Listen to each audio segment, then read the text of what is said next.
Hey everybody, it's Mac, and I have a special treat for y'all. I'm doing this recording via Skype with one of my PV sisters. Although I don't know, I'm developing a crush on her. Her name is Michele Campbell. I got you a blush. And Michele, just a little quick background. I know you're in your mid 50s. I'm not going to give your exact age, although I know it. Uh, Yeah, we talked about that already. And I know you're Canadian. You're in the Toronto area, and you were diagnosed with PV how long ago? 5 years. 5 years ago. Okay, and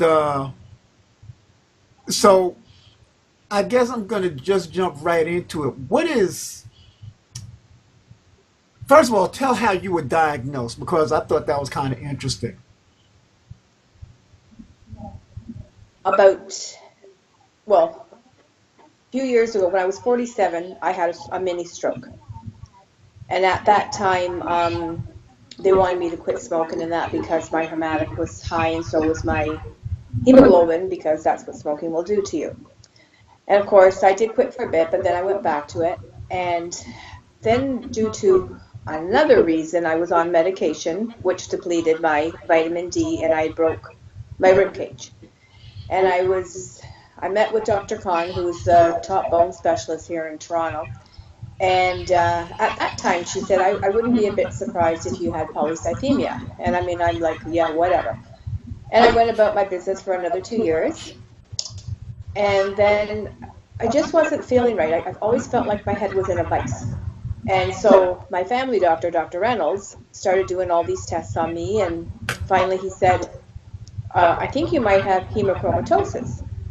And I went, okay, whatever. So he sent me to Dr. Andrea Lee here in Oakville, who's my oncologist, and she said, yeah, you can't do, but she goes, but your hepatic is too high in that, and though I had more tests done in the bone marrow, and that's how I found out I had polycythemia.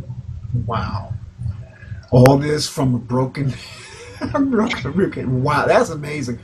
Uh, Real quick, my story is kind of similar in that it's not that I went to the doctor saying, that I'm having this issue and it was related to PV. It was related to something entirely different.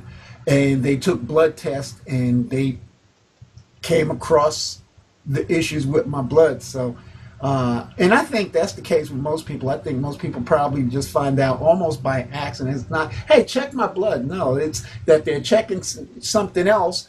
And as part of the procedure, they'll go ahead and take blood and check your blood. And that's how they discover these things. Okay, so how are you coping today? And when I say today, I don't mean today, but I mean overall. How do you manage? Or better yet, what is the toughest thing for you to deal with having this PV, and then follow up with that by telling me how you cope. Okay, I'm just going to back up a bit to when I first started the phlebotomies because I didn't really understand, and I was checking on the internet, and I mean, it was just kind of freaking me out a little bit. And so I joined a group on Facebook for PV, and though that group was very, very scary. So I got out of there real quickly and joined the group that I'm in with now. In the beginning, like probably many of us, I had to be phlebotomized once a week. And from after doing it once a week, I had to go to twice a week.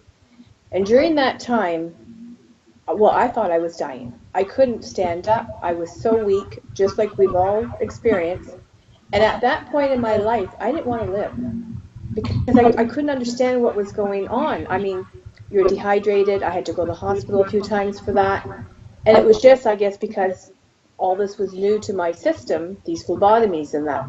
And I'd gone to Dr. Lee and I had said, I don't think I can do this anymore. Like I was done. And she at that time wanted to put me on one of these drugs.